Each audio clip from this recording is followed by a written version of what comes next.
세상을 연결하는 뉴스 브릿지입니다. 글로벌 대중음악 시상식인 빌보드 뮤직 어워드에서 이 K-팝 부문상이 신설됐습니다. 높아진 K-팝의 위상과 함께 여기에 걸맞는 우리만의 시상식이 필요하다는 지적도 나오는데요. 동아방송예술대학 심희철 교수와 이야기 나눠봅니다. 교수님 어서 오세요. 네, 안녕하십니까. 네, 이 글로벌 무대에서 이 K-팝의 영향력이 크긴 한가 봅니다. 이 빌보드 뮤직 어워드에서 K-팝 분야 상이 신설이 됐다고요. 네, 지난 2022년 이제 아메리칸 뮤직 어워즈에 이어서 작년부터 빌보드 뮤직 어워즈에서도 K-팝 부문상 4개가 신설이 되었어요. 그래서 높아진 K-팝의 위상을 다시 한번 확인할 수 있는 기회였는데요. 이 상이 신설되고 첫 수상자로 K-팝송 분야에서는 BTS 정국이 수상을 했고요. 그 외에 스트레이키즈, 또 뉴진스, 블랙핑크가 각각 4개의 상을 수상을 했습니다. 네, 이 빌보드와 아메리칸 뮤직 어워드 굵직한 2개의 상에서 이 K-팝 부문상이 신설됐다. 그 의미는 뭐라고 볼 수 있을까요? 네, 미국 대중음악 3대 시상식이 있는데 거기서 이제 글래미 뮤직 어워즈를 제외한 나머지 2개 분야에서 K-팝 부문상이 신설되었다는 것은 이제는 K-팝 음악이 미국의 핵심 장르가 됐다, 이렇게 상징적으로 볼 수가 있습니다. 사실 음악 산업과 시상식은 뗄래야 뗄 수 없는 불가분의 관계라고 볼 수가 있거든요. 그래서 요즘에 K-팝이 이제 급성장을 하면서 후광 효과가 생기잖아요.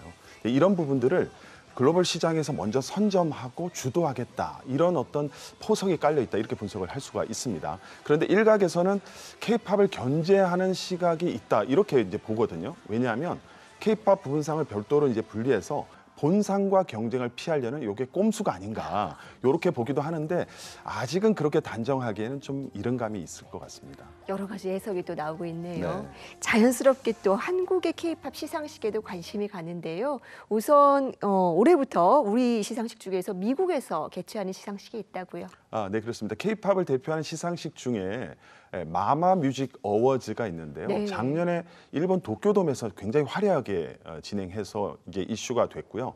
이번에는 사상 최초로 이제 미국에서 진행을 하게 되는데, 그 장소가 어떻게 보면 미국 엔터테인먼트 시장의 심장이라고 얘기할 수 있는 아카데미 시상식이 매년 열리는 LA의 돌비 극장에서 이제 열린다고 합니다. 네. 그 예년 같은 경우는 이제 과거에는 K-팝 시상식을 왜 해외에서 개최하느냐, 이런 시각들도 좀 있었습니다. 그런데 요즘은 K-팝 소비자 10명 중에 9명이 해외 팬이잖아요. 그러니까 뭐 좀 자연스럽게 받아들여지는 분위기로 이제 보여지고, 그래서 K-팝 산업이 글로벌화되니까 이 시상식도 같이 글로벌화된다, 이렇게 볼 수가 있을 것 같습니다. 네, 시상식도 글로벌화되고 있다. 네. 그런데 최근 들어서 이 K-팝과 관련한 시상식이 여러 개 생기고 있는 것 같습니다. 이렇게 되면 문제는 없습니까? 최근에 K-팝 시상식이 이제 급증을 좀 했어요. 그래서 20개가 넘습니다. 그러다 보니까 좀 옥석을 구분해야 되는 거 아니냐, 또 좀 부족한 시상식은 걸러낼 수 있는 이런 제도가 필요하다, 이런 얘기가 좀 나오고 있습니다. 그래서 최근에 음악 콘텐츠 협회에서 주관하고 국회에서 이제 진행한 공청회에서 이 문제가 집중 논의가 되었습니다. 내용을 좀 살펴보면 연말 시상식이 사실상 연예인 섭외 전쟁이 아니냐, 이렇게 보기도 하고요.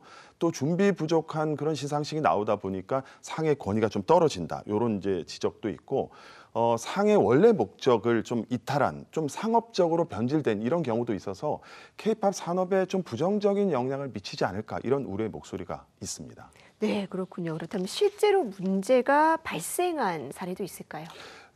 이제 예전에는 상이 몇 개 되지 않았어요. 네. 근데 이제 우후죽순처럼 이렇게 성장을 하다 보니까 뭐 권위도 좀 떨어지기도 하고 공정성에 대한 이런 얘기가 나오고 있는데요. 실제 최근에 동남아에서 진행된 이런 좀 작은 규모의 어떤 K-팝 시상식에 보면 티켓 값이 50만 원 훌쩍 넘어가는 이런 경우가 있어가지고 좀 어떤 문제점이 지적이 되었고, 국내에서 진행된 또 한 시상식에는 뭐 음향의 문제라든지 운영상의 이런 좀 미숙함이 보여서 여론의 질타를 받아서 향후 어떤 제도적으로 이런 부분들이 좀 마련이 되어야 할 것 같습니다. 예, 그렇다면 우리의 이 K-팝 시상식도 이 글로벌 기준에 맞는 권위와 규모를 가진 그런 어떤 시상식이 필요할 수 있겠다 이렇게 볼 수 있을까요? 네, 중요한 지적입니다. 네. 그래서 시상식을 신설하고 주최하는 그 자체에 문제가 있다고 볼 수는 없거든요. 그러니까 양적인 부분도 문제가 되지만 사실 그것보다는 권위가 있느냐 없느냐, 수준이 있느냐 없느냐 이런 질적인 부분으로 좀 집중해 봐야 할 것 같습니다. 그래서 왜냐하면 우리도 세계에 내세울 수 있는 이런 이제 K-팝 시상식이 필요하기 때문입니다. 그래서 무조건 진입 장벽을 두기보다는 좀 옥석을 구분해서 선택과 집중을 할 수 있는 그런 기준이 좀 필요해 보입니다. 그래서 우리도 이제 해외 시상식처럼 이렇게 좀 차별화된 컨셉이 좀 필요하고 뚜렷한 목적을 가진 이런 시상식이 필요하고요. 한편으로 보면 권위도 있지만 세계인들이 즐길 수 있는 축제의 장이 될 수 있는 이런 시상식이 필요한데 뭐 이른바 K 빌보드, K 그래미와 같은 이런 이미지의 상이 좀 필요해서 우리가 만들지만 세계인들이 소비할 수 있는 그 K-팝을 대표할 수 있는 시상식이 마련되어야 할 것으로 보입니다. 네, K-팝이 도약할 수 있는 또 하나의 조건이 될 수 있겠네요. 자, 글로벌 시장에서 우리나라의 시상식 얘기를 해주셨는데 그렇다면 앞으로 K-팝 시상식은 전반적으로 어떤 방향으로 가야 되겠습니까? 한국을 대표할 시상식 중에 골든 디스크 어워즈라는 상이 있어요. 되게 오래된 상인데 네. 이 상을 주관했던 한 언론사에서 한 30여 년간 주관했는데 새로운 이번에 상을 만들었는데 한국의 그래미상을 목표로 이제 상이 새로 신설되었어요. 코리아 그랜드 뮤직 어워즈라는 상이 이제 만들어져서 굉장히 야심차게 준비를 하고 있는데 우리나라의 대표하는 시상식이 될지 이제 주목을 좀 받고 있습니다. 그래서 결국 관건은 글로벌 무대에서 한국의 그 어떤 컨텐츠를 내세울 수 있는 K 브랜드로서 성장할 수 있는 시상식이 만들어지기 위해서는 주최 측에 좀 진정성 있는 준비, 스폰서십도 좀 필요할 것 같고 체계적인 준비 마련이 돼야 할 것 같고요. 그와 더불어서 관계기관의 어떤 선택과 집중에 의한 지원과 협력도 후속적으로 뒤따라야 한다 이렇게 생각을 합니다.